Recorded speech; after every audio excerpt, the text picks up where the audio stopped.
Entina ebi me ebu yam say Penyah na Hawa Koomson wa fa hene asemi ba ye no ma ye nte ne nka Hawa Koomson wa bekasa na wa se da munya abotre finally I was Hawa Koomson abekasa efa quick vindication aba on say na name egu as for Ghana ha but vindication was on the line and it has finally come to stay. Finally Hawa Koomson abekasa afa ensem a just etwa gu 2024 na ye de ntroto no so na fe no kura aba abontene no wabekasa na fe comedian no so a Miss Naa Koryoo yi a obetwa ntwe no enipa bi egu so koma adwe kire me ma nkyire mu no akire wadwe ama me comment section aha ipenya block media mess was say need mo obe like video no that my subscribe button na by click the notification icon for the latest updates na by kire wadwe ndi ama me comment section best also baso no wa share post onya bi ahwe 2024 7th December 2024 election day no the night of the election and it is a bibi go viral I say a post bi a the then NDC parliamentary candidate for Awutu Senior East constituency Madam Phyllis Naa Koryoo o make it on Facebook I will tell him say just say Hawa Koomson and the boys abi attack on Phyllis Naa Koryoo and the boys ama o mo born the boys tuom yenu ama isi oka say there kana na the boys no ewu o make it post way on Facebook and watch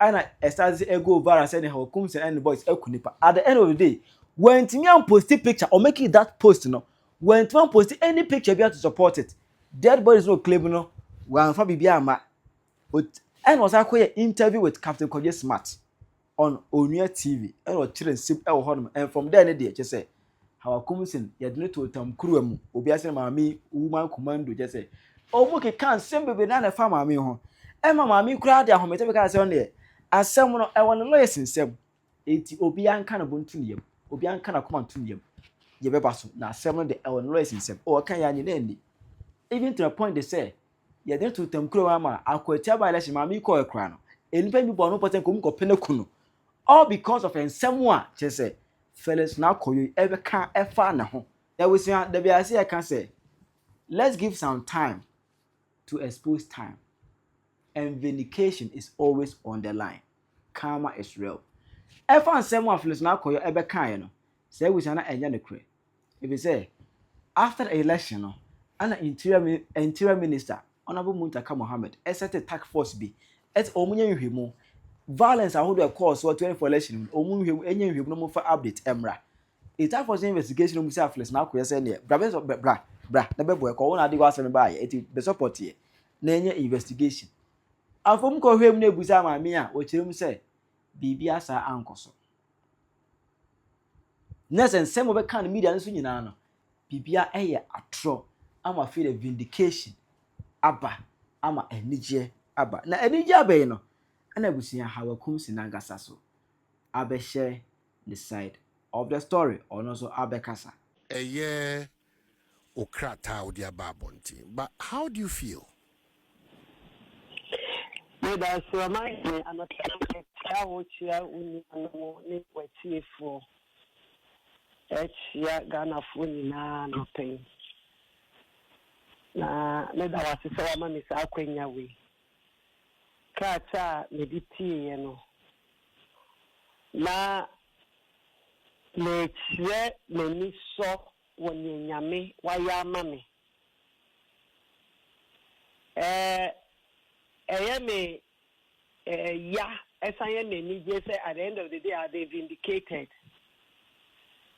say enye me Hawa Koomson ena ntra Koryoo etwato me so no me na me yeye enne obi ehu wi ase ni na ehu eti me de ni ameka ne se me da bambofo na omo ye investigation no ene ni ami ni abema honorable Muntaka Mubarak interior minister so say ono so when tumi anka say ade ye mama nyuku nti mama fa nkosie na what they about out other vindicating intermediate nyame na medana say at the end of the day no obi ehu say e bimbone na ababa wana dey atome so just because to have the seat no enye no kre ene 10 months ye ndu de dia ye me de nyame ase eye me anigwe say yes time it that's all that I want to say Na anyebiano party money be a wo NDC party money be and I said Naa Koryoo na nkasa wa Fred chopper bi ama wana on family na me no ko na me to na numu da o apart from there be at TV3 for the year program me na na me no to na numu da back as for so many years ma no to na numu da the NDC for ni be friendly ya me betumi ya ma me anwai ni aka kire ni na nso nyakopon bebie amobi ehu NDC for ni bebre frame because no mo ni say entro na baba wani na enti say ya na ebe kono we amanyo se mo na de bia na o kano kwano me kai bia ni wa efa ho e na o ka say black car no o mahini ne ya me be ye wo mu sada no I didn't use black car me use was white Range Rover madam forbid you or the banam so my family dey isi on a maintenance with you me name bodyguard in atna madam for the car so that day I didn't use black car in my class as swimming ba ko ye ash ba ko ye white one for black and I red one for black Land Cruiser be a tutu obi free mo bae o de modify Mahindra for no o mo te bucket nim Oze one for black Land Cruiser be and Tata Mahindra be a mo fire Mahindra no ka me Mahindra na apart from so mo de for war me ban da na e war me ban se kan na o san ya kukudo di tu ogu Mahindra no mo call police center ka me na me ni so Mahindra o ka so because me fa na kwan so baby o na me nam ho me I never knew so Mahindra kwa wakaswa until said that no mo me ba na se kan na o sanya akukudru e bi etu ogu car no musan call police center hono na me ni so Mahindra kwa ukrum baby a won ka so se kaswa no ase ufi akra de Cape Coast achemu mienu won no on the other side ufi akra or left me right so I didn't even cross the road. On the election day, man, cross the road, you know. Monitor me, no, me area, side, and I the copy command. And I'm a Sam Benson. Baby, I will know all come, or no war, the other side, while I'm too near, you know, my uncle. So I didn't even see any vehicle, I didn't see any Mahindra. So, and trying to be a ucha, a baby, no one who near the candy. But dear Nebema Obia, owning antibony. Etimi efremu up si anka up Ghana mraso mu a ka o shebrasesem eno ni asem no o ma hini sa wutie dana incident ye si wo ablekuma na me ka say me nyankopon ebedi aman because asem ne dey to me so no but fortunately for me Kaswa police for no me o nyina ye free. And I mean, call there be a police in you won't say about because no police in you. It's a several musi and not police for like I said, they didn't see me around that area. And winning almost guys here no mufi boku. A mama yarga and a voice in the back. Maybe you know they are comforted mama yarga. Now me see what are the boys about so mumra and kumi. And those boys were fully armed. Our Iron City, one of my strongest roads. It's no more time to say never money. If you can buy, I no more shoot me. Then you mean charge the man for her. It's police for any hint no more coaching boys. Yet you almost Saturday, Tuesday, nay, down on social media, so no more ye did. Obi a who more tells the other can you make an answer. 50 day one ababa one back so on your same throw because ya chair me say so the throw to Hawa Koomson so obenya kunyano and she succeeded because now the my imagine say me intro me minimum throw cha ya fancy to me but obi a ye dey atete no obi a wotumi tena se e ka asam chat e tomata dey no the show no why pepepe just because 2020 me defended me who I say amount for be who say no question 2020 no na me defend me ho shade we ya na all And I'm defending me. And because I came out to speak the truth in it, and or the target, yeah. They say the Thursday, crumple before the election day. Now, or Iron City, one hour, say, maybe the funny soldier for the Gua or Moton printed ballot papers. Echo Via and an antro. It's an trod will try to break Tomeso. Then young coupon to charge me. Young coupon and my pine. I'm not pressing and as a bamboo fang, I say, young coachimani. Because they have dealt with me who send me. It's a senator, no, Marcus, I say, daddy, my me, and no. And you ask, never so my exercise said you a ponchi bema. Me do area dia, me sense in a dia. And so, say, a cobana son and confer humia. Then you hear people, I may say, Unua, not a man as I see here. It's not a person or cha or good many masses. Or one and uncle Pammy. She said, I was and that was why I blame Kumanov. You couldn't lead him for ever your mobile bro. Send you couldn't lead the boys in the die.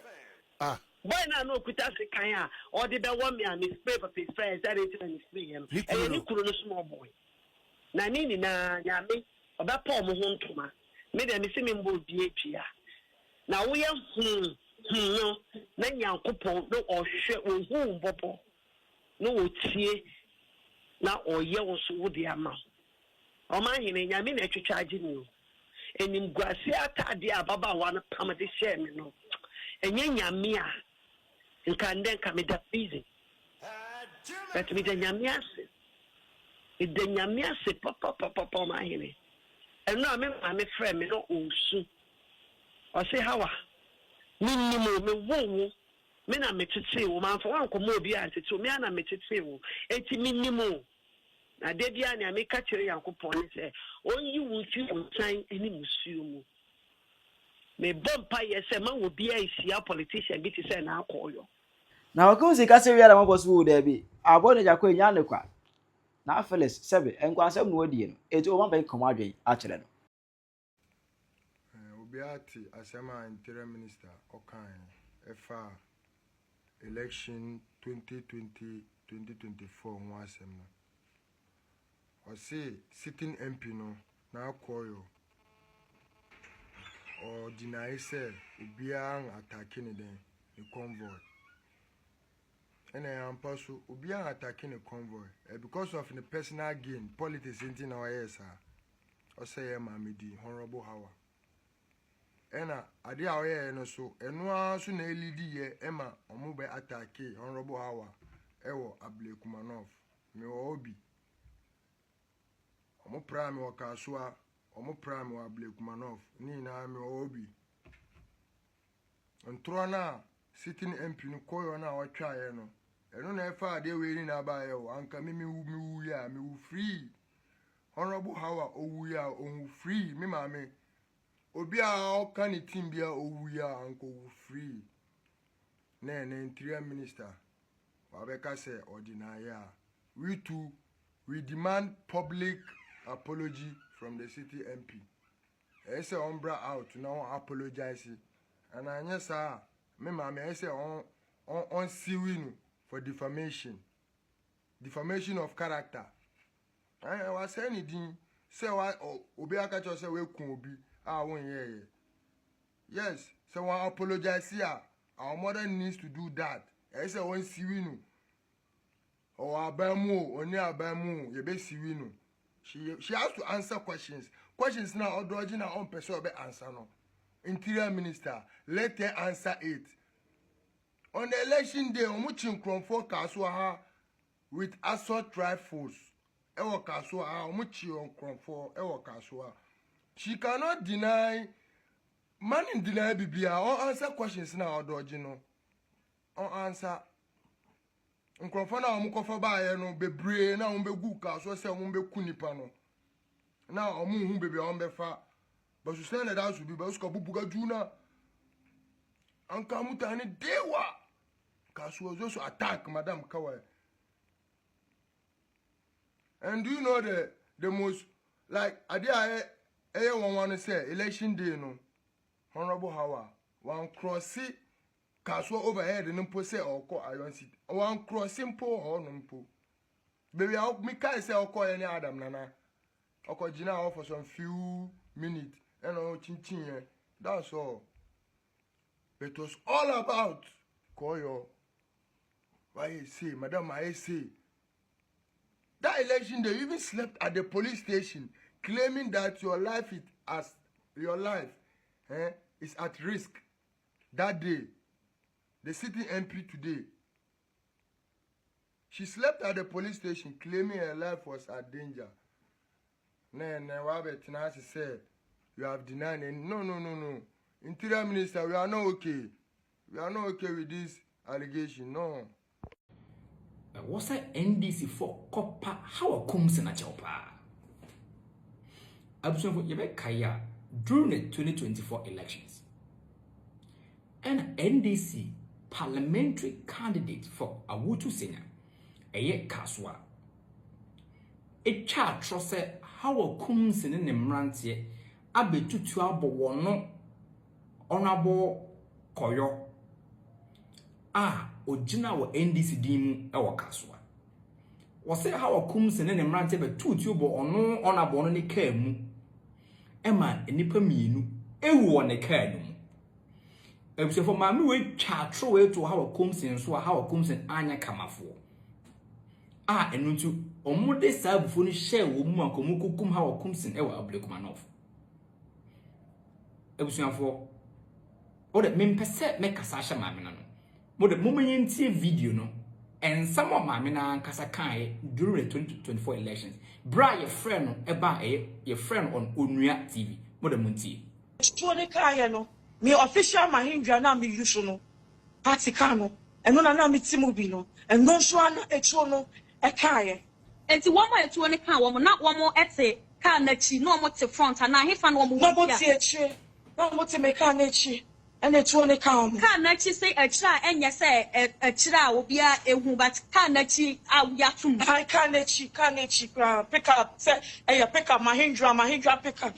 It's almost a carnage. And another what's in the button. See me question. I was for video na Mahino.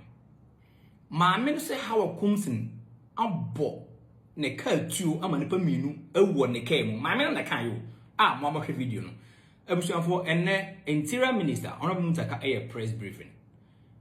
NDC MP na okasa Hawa Koomson atutu abone kaa mu no. Ose enye no kre. Hawa Koomson atutu bia amfa mo ne kaa mu na nipa bia nsu ho owu ne kaa mu. Na tu a eto wo ne krom ho kra ono no maame na okasa ebo ntu no onupo na onni hobi. Ebusuafo momenkuti Honorable Harun Mutaka Mubarak. Momenti ensema Honorable Koryoo na ose ebo ntu afede munti no ono so enne oseka. 2024 election violence cases, starting with Ewutu Senior East Constituency, that's Kaswa. The task force observed that the Honorable Phyllis Naa Koryoo Okeno denied that her convoy was attacked. She was nowhere near the scene of the incident. Persons who were involved in the incident have avoided speaking with the task force, while Muhammad Ali and others who were in the Mahindra pickup truck and fired shots from their vehicle have also avoided speaking with the task force. Mamina ono no koka say Hawa Koomson atutu abone kem aman pemi na ewu no. Enne waka kire Interior Minister say enye no kre. Hawa Koomson atutu bia amfa amone kem na nipa bia no ewu woni kem during 2024 elections. What chat throw we to mami we so ama sebe ne ho abatan ama Ablekumanov anka yekum. And you think so before ho edi. You think so before na nyankopon onisro.